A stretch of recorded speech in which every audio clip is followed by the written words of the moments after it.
તો નર્મદા ડેમની હાલની પરિસ્થિતિ શું છે, કેટલા ટકા પાણી ભરાયું છે, કેટલું બાકી છે, પાણીની આવક કેટલી થઈ છે, આ તમામ વિષય પર ગ્રાફિકલી આપને સમજાવીએ ડેટા સાથે।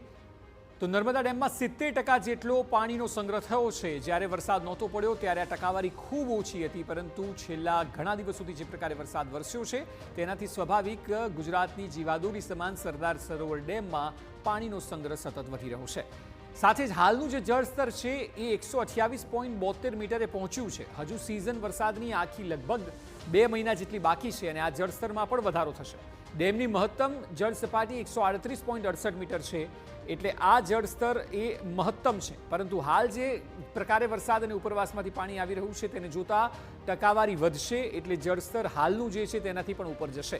નર્મદા ડેમમાં 6628 MCM ગ્રોસ સ્ટોરેજ છે અને તે આંક પણ આગામી સમયમાં દિવસોમાં વધે તેવી પૂરેપૂરી શક્યતાઓ અત્યારે સેવવામાં આવી રહી છે। હાલ 70% જેટલો ડેમ તો ભરાઈ ચૂક્યો છે।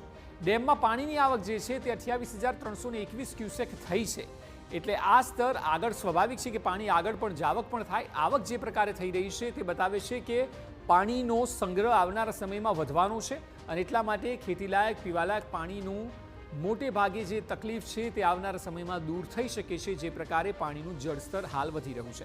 જળસ્તર જે રીતે વધી રહ્યું છે, ડેમમાંથી પાણીની 5,506 ક્યુસેક જેટલી જાવક પણ થઈ છે, એટલે સ્વાભાવિક છે કે જ્યારે ઉપરવાસમાં વરસાદ આવે, આવક વધે, ત્યારે આગળ પણ પાણી 5,506 ક્યુસેક જેટલું છોડાયું છે।